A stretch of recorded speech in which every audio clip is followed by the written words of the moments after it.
Hi, everybody. Hopefully, there's a couple people already here. If not, I'm sure you'll all catch it when it comes around. All right, so today we're looking at the third installment of Shield Box. Again, it's still taped up. I don't know what comes inside of it.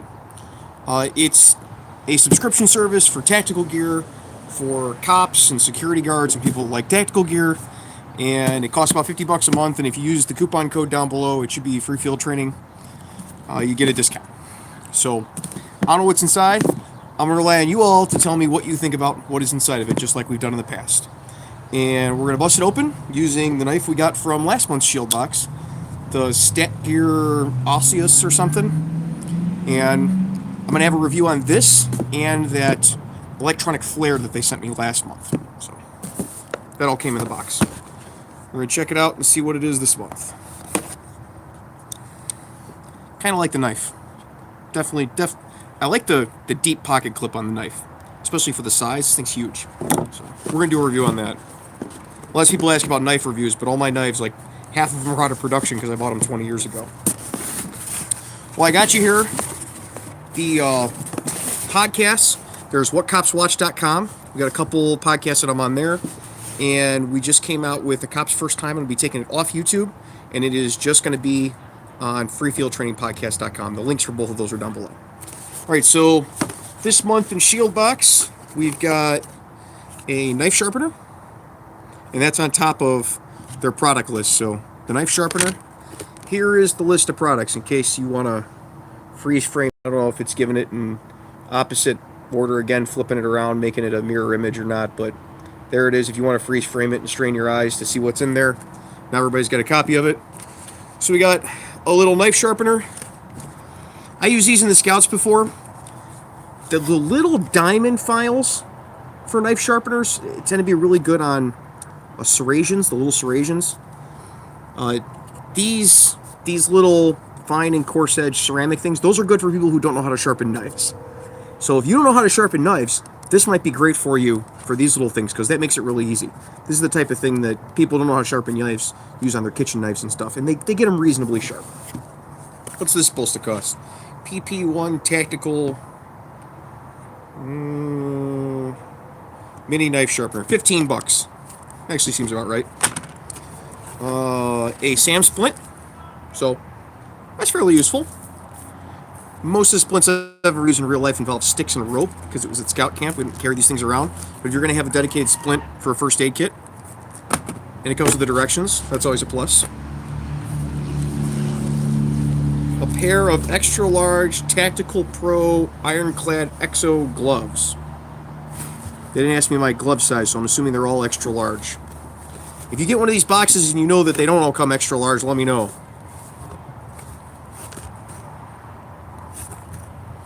I'm going to look these up, and if they're supposed to be cut resistant, we're slicing them live. Like next week. A little PVC blue line flag patch. You can see it's not embroidered, it's PVC. Not bad. The Supervisor XT from Stat Gear. They probably have some deal with Stat Gear to put a knife in every box. I did a video about the Supervisor XT. I would put a link down below if I thought I'd actually remember, but I probably won't. But if you go to the channel, you look for my review of this, it attaches to like the sun visor of your car, and then you always have a way to get the seatbelt off if it gets jammed, which really doesn't happen all that much in real life. And window punch, which it should be interesting to see how products like this work after the auto glass improvements for 2018, 2019, and beyond, where they'll have to have a multi-layer safety glass. It's going to be harder to break. But for right now, my wife's got a 2012 Dodge Grand Caravan. We have one of these with the green one on the visor right now. So she's been happy with it. Her biggest fear is getting like plunged into water, not being able to get out of the car. So it makes her feel better. If it does nothing else, worth it in my book. And a little Schrade handcuff key, an extended handcuff key. Now my preference is for either a normal like paddle style handcuff key, or for this to be a little longer and have a pocket clip so you can clip it to a pocket. But I know some people don't like the paddle style because it pokes them, and they prefer these because they're rounder and thinner to sit in your pocket. My keys, sorry, can't edit that out, it's live. My keys go on a Kubotan that I shove in my belt, so the paddle key doesn't doesn't poke me, but that's pretty cool. What is this supposed to cost? All right, so the gloves were $15, so they're probably not. That's probably not cut resistant. The auto escape tool's $10.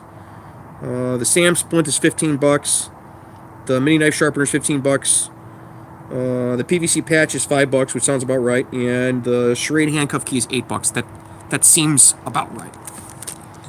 And then there's a book in here called Left of Bang. I have no idea what it's about because I didn't know it was going to be in here. Otherwise, I would have Googled it.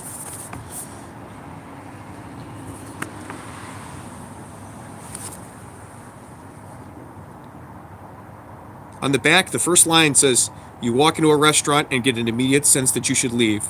You're about to step on an elevator with a stranger and something stops you." It's suspenseful. I'll read it more and let you know if it makes any sense later. And it's got a quote by General Mattis at the very top of the front of it. So, written by Patrick Von Rook and Jason A. Riley. How the Marine Corps Combat Hunter Program can save your life. Okay. And then we got a whole bunch of blue squiggly paper.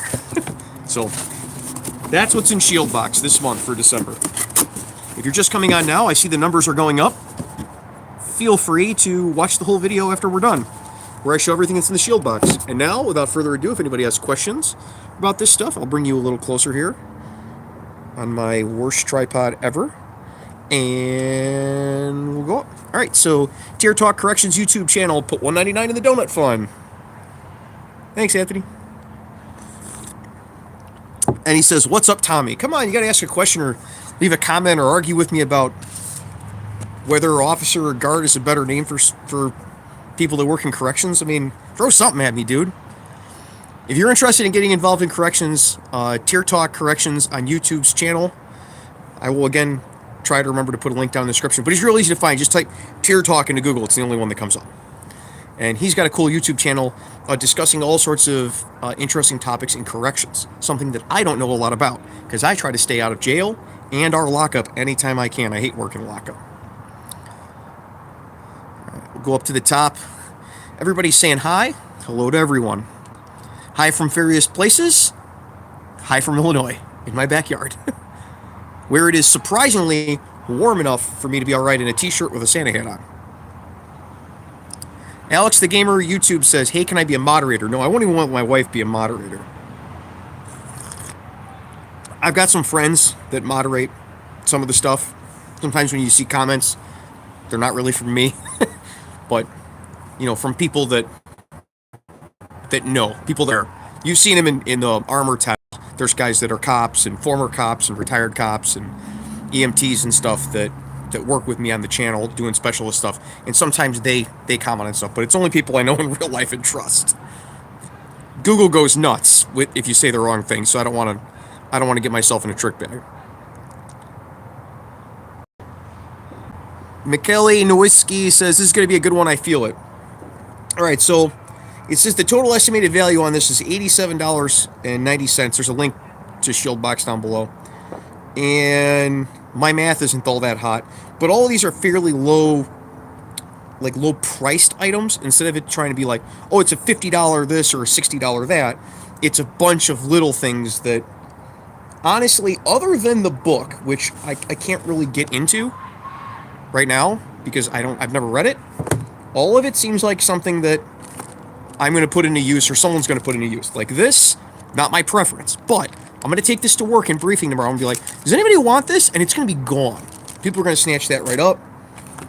That'll go on somebody's jacket somewhere.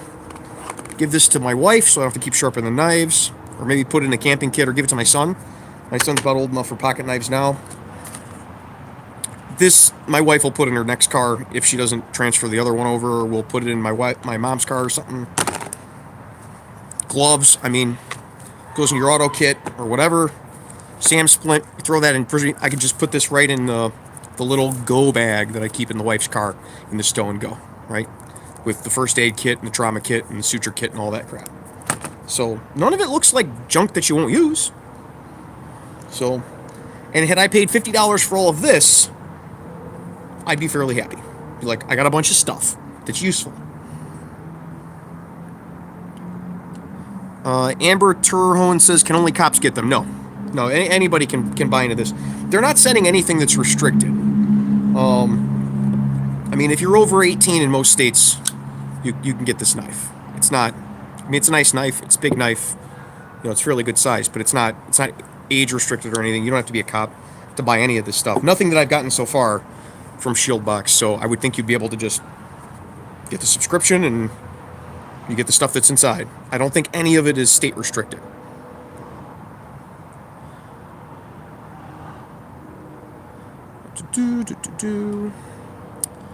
John Gomez says, hello, brothers and sister. Hopes everyone's having a blessed day. Hope you're having a blessed day as well.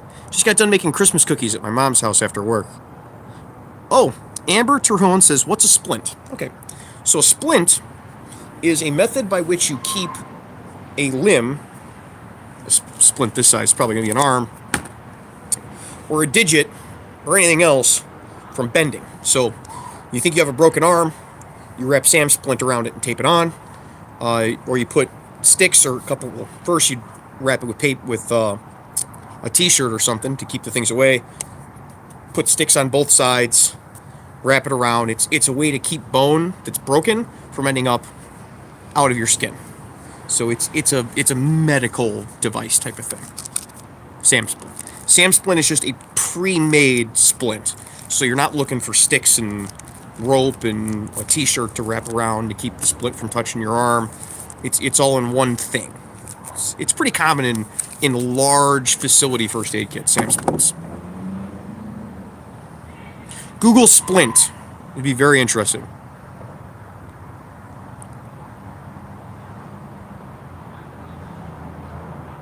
Daniel Weirdo Vados video FFT. I'm just concerned about you getting caught slipping by the FCC with that HT amateur radio.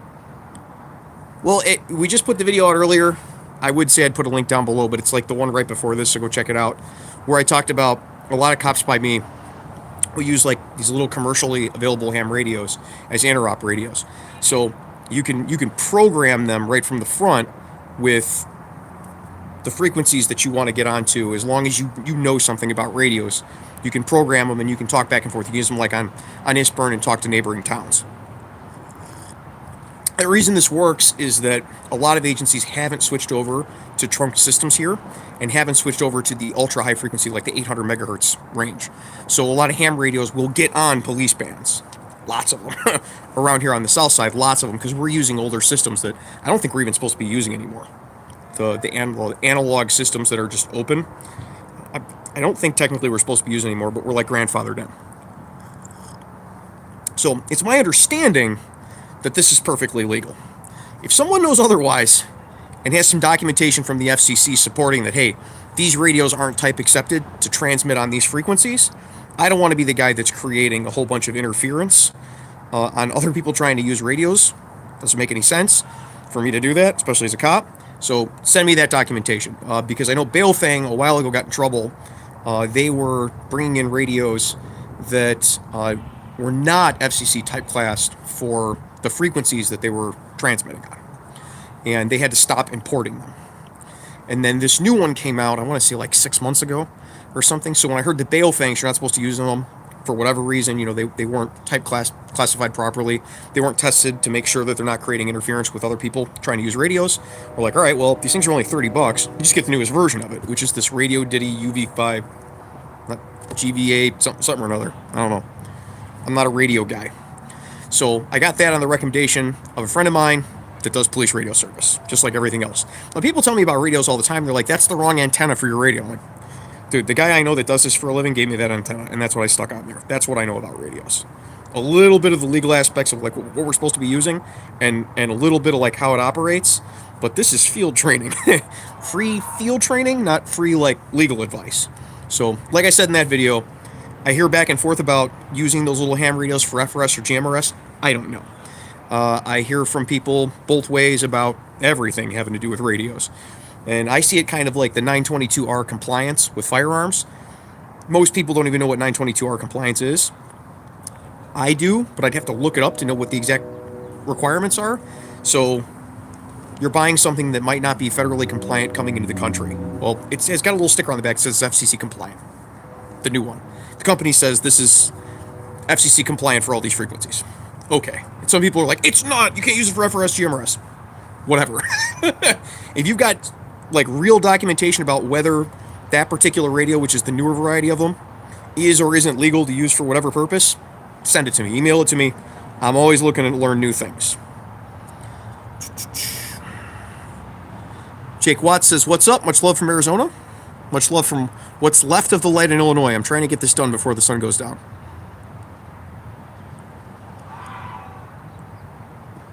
Jason77 put $9.99 in the tip jar. Thank you, Jason. The donut fund thanks you. I will use that to buy donuts in the morning. You make my daughter very happy because I'm not working tomorrow. And I told her I wasn't going to get her donuts, but now I'll get her a chocolate long john on you. But she didn't leave a comment or a question or anything, Jason. Come on. Leave me something. I want to talk. We all know I like to talk. I have been accused many times, especially on here, of just liking to hear the sound of my own voice. So give me an opportunity. Y'all want to hear me talk? Say something. Ask me a question. Aries the Gamer says, is it hard to get in the police? It is the hardest. Being a cop is the hardest job you'll ever have to get and learn how to get, and the easiest job to do once you learn how to do it. Other than occasionally they make like major changes and things, that's not very frequent. Once you learn how to do it, you're normally golden. It's the learning how to do it. And some people never learn it right, which makes it more difficult on them. It is a hard job to get, but it's worth it if it's what you really want to do. Jason Gomez says, if I've had my license suspended in the last 3 years, will it lower my chance of becoming a cop? Yes. Some places are very strict about suspended licenses. Almost everywhere, your license has to be valid. It has to have been valid for a year prior to you getting on the job. So when they run you, it has to come back. At least in Illinois, it says whether or not you had any convictions in the last year. It's like kids screaming in my... This is what you get for living in my neighborhood. I don't know if you can hear in the background, they're screaming. But if you've had your license suspended 3 times in the last few years, you may have problems with a lot of agencies that are looking for traffic enforcement. And a lot of them, like state police agencies, they're looking for traffic enforcement. Sean Collins says, SAM splints are good. They can be made really compact. For the Shrey cuff key and the patch would be worth it. Just want to wish you a Merry Christmas from a Canadian security supervisor. Hey, thank you, Sean. I don't know if they ship to Canada, but I will ask them when I email them next. Next time they email me and they're like, we want to send you another shield box, I'll be like, hey, question. Can you ship these to Canada? Or you could just email them and see if you can ship them to Canada.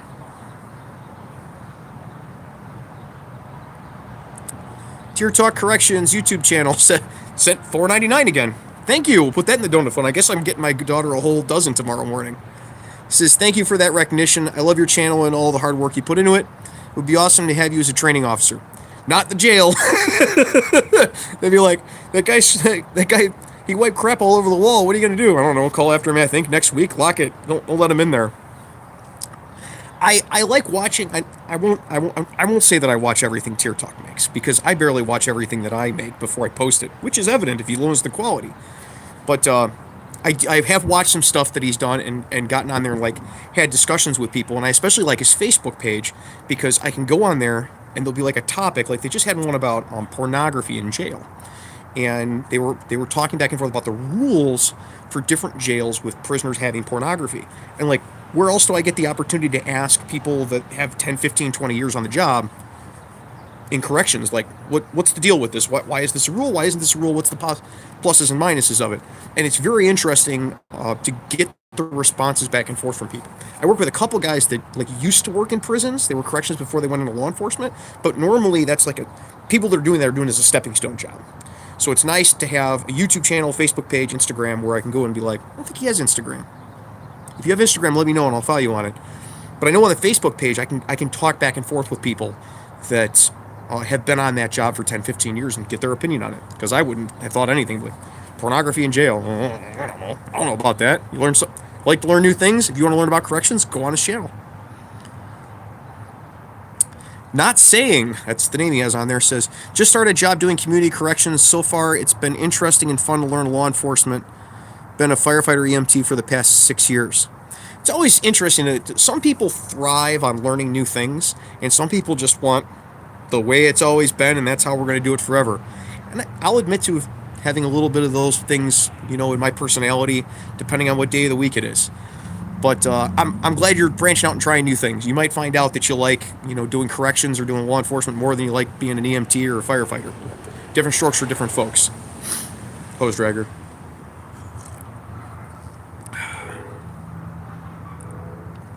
Jeep Video Weekly put $1.99 in the donut fund. Wow, you guys are really taking off with this. All right. He says, what do you think about the Glock 17? And then he added $3.99 more and said, what do you think about the Glock 17? Well, I guess I better give him at least $4.63 by my math worth of information. All right, so the Glock 17 is one of the two pistols that when people are like, I'm starting my job next week and I need a gun. Let's say I'm a security guard, I'm starting my job next week, I need a gun. Or I'm a cop, I got to go to the academy next week, I have to buy a gun before I go, which is very common here. What should I get? And that's what I aim them at. The Glock 19 and the Glock 17. Go to your local gun shop. If they rent them, shoot them, see which one fits your hand better. You're going to be well served with either of those most of the time. Now, like what I talked about with why cops use 40, I should probably do another one, why cops use 45. Text message, a new ringtone. Most places, most people, most things, those guns are going to get everything done you need done. My preference between the two would be a Glock 17 if I couldn't get a Glock 34. I'm a big believer in long barrels for point shooting in emergencies. It's an experience thing for me. I've had some experiences in my life that would lead me to believe that having a longer barrel where you can point shoot would be a good idea. But if you had a choice between, if you're talking just a Glock 17, it's a reliable gun. If you get one of the ones with a good finish on it, so like the Gen 2s and Gen 3s, Gen 1 if you can find it, but that's too expensive, you won't want to use it. But a good Gen 3 Glock 17, you're not going to get a better handgun. You could get guns that are as good. You get guns that are going to serve you as well, but you're not going to find one that's perceivably like on the list, on the flow chart of things, the list of things that you can get, that you're going to get one that's substantially better than that. And they're a good price. You really can't beat that. As long as it's legal where you're at to have them, you're not magazine restricted. And if you like it, a Glock 17 is a great choice. It's going to serve most people better than they need it to be served.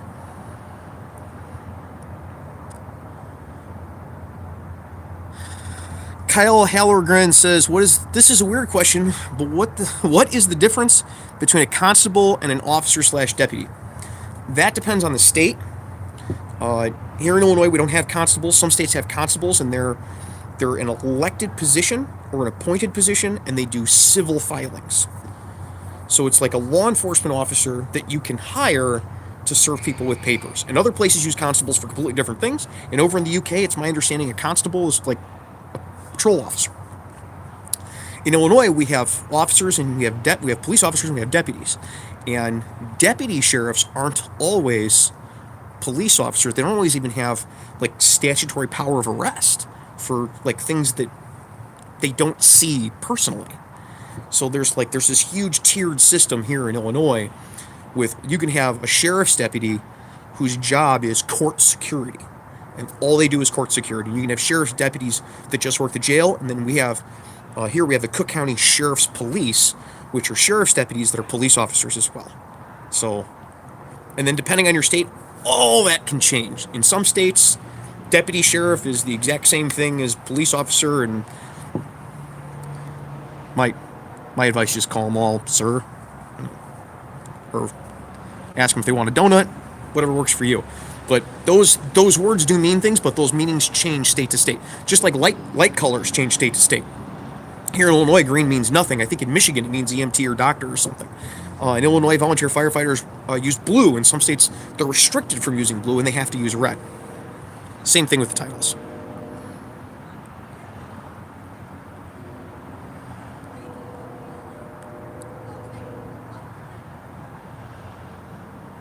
Sean Collins says about the ham radio, you should be good as long as it's not misused. I am a ham in Canada. Yeah, but I don't want to cause interference on somebody else. Like, if this is a piece of junk that somebody imported that hasn't been properly like tested, I don't want to be causing interference on someone else's frequency, right? Like, if there's some plumbing company 4 counties over, I don't want to be talking on this radio and have bleed over onto their channel or some crazy stuff like that.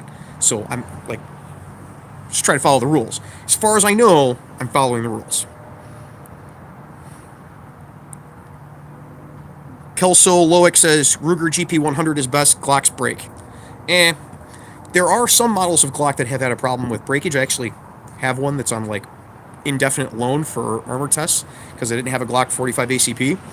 The Glocks that have the ambidextrous mag release that were made for the first run of the U.S. Army contract, the testing, they had this mag release. It's just terrible, and it breaks all the time. And my buddy is actually keeping that one because he figures at some point it's going to be collector gun. Glock 23s, if you shoot a lot, and I mean a lot, and I mean more than most people are ever going to shoot in a lifetime out of a handgun, do have a tendency of blowing up. When they blow up, most of the time people don't get injured. Basically, the frame just can't take the stress and it starts cracking. If you don't catch the cracks, you can blow a piece out the side and you'll blow the magazine out the bottom. This is unideal in a critical situation, but the only case I've seen of that in person, the guy we counted him out because he was on our SWAT team, and he kind of keeps track of how many rounds he's shooting in a year because it's like a competition for him to see how much ammo he can scam out of the department, put through the gun, which I guess is a good hobby to have if you're on SWAT. He had something like 25,000 rounds through the gun. That doesn't seem like a lot, especially when you get people online saying, I got 50,000 rounds for my gun. 25,000 rounds is a lot of ammo to put through a gun. And if you do that in 40 out of that smaller Glock 23, and if you have a weapon light attached, especially the metal TLR series weapon lights, they can blow. Because there's a lot of stress on that frame. The TLR2 lights cause problems with other Glocks too. You got to make sure they're tensioned on there right, or they can cause alignment problems between the frame and the slide. I've seen it a lot. He had a TLR2 on a Glock 23, and he shot it a lot. And you keep rolling dice on stuff and compounding those failure points, and eventually you're going to get something that goes bad. But I haven't really seen a whole lot of Glocks that have broken over time. My preference wouldn't be for the plastic sights, but then again, some people I know use the plastic sights for 20 years and swear by them. But I haven't seen a whole lot of them break. And the ones that I did see break, it was fairly well-known problems or very high round count Glocks. And you get that with any gun. You type the name of any gun and KB after it into Google, and you will get, and click images, and you'll get images of pretty much anything blown up. Put in HK USP space KB, and you'll get HK USPs that were blown up. Smith & Wesson Model 29 KB, you get pictures of Model 29 blow up. Every brand's like that. You're containing an explosion. These things, they blow up. That's like saying, like, oh, my Nissan Murano is bad because, this one caught fire. Well, it's a car, There's air and fuel and spark and ignition all contained inside a metal box, and sometimes if that box breaks, boom, but that doesn't mean it's necessarily a bad car. It happened once. In the realm of, like, hundreds of thousands of units, that's not a big deal. Kelso Clock says Glock 17 is a good beginner's gun, though. Depending on how you load it, yeah, it can be. If you get standard pressure 115 grain 9mm ammo, and that's one of the good things about it is that it can scale with you as you get better, and you don't ever have to buy another handgun to like upgrade. You get a Gen 3 Glock 17, start with 115 grain 9mm, standard pressure ammo. Take it to the range, kick it around the back 40, shooting out the back window of the house if you're in a rural area. Works great for that. And you can run it all the way to, if you're on a SWAT, 20 years later, you're on a SWAT team and you don't want to have to buy a new gun, and you load it up with, whatever your defensive ammo flavor that you want is, your Spear Gold Dots or Federal HSTs, and it'll work great for that purpose too. And just about everything in between that you want a defensive handgun for. Kind of hard to conceal. If you're going to try to conceal it, I suggest a Vetter holster. Vetter holsters seem to conceal really well those huge guns because you can adjust the cant, like micro adjust them. That's the one I had a Vetter holster for HK USP 45, and it concealed it fairly well, so that's what I would suggest. But definitely it can work as a beginner's gun and all the way up. Paintball Time says, hi, I'm 14 years old and looking for an Explorer program. Contact your local police department and ask them where there is one. We've got several of them around here. Flacco says, any tips for a hiring board interview with the chief and other officers? Thank you, sir. I've got lots of them, and it would take so much time to explain them again. I'll tell you, I have several videos about the police hiring process. Go look them up. Go on my channel or go type in free field training, interview board, free field training, hiring, police requirements, all sorts of videos will pop up of mine where I explain in detail, like, what you should say and not say when you're doing the interview, and what the requirements are and what disqualifiers are. I had a video for a while about what people commonly did to fail the academy, but apparently it rubbed people the wrong way when you tell them the truth, and YouTube took it down. I won't even tell you what it is that I was saying, because apparently they don't like it when you tell people the truth.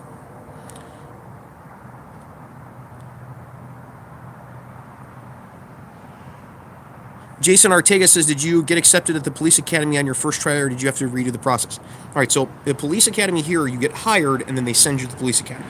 And I applied for about a year and a half, and I was on several lists. Some departments passed on me after early steps. I had one test that it was like a civil service test, and I got a 32 on it.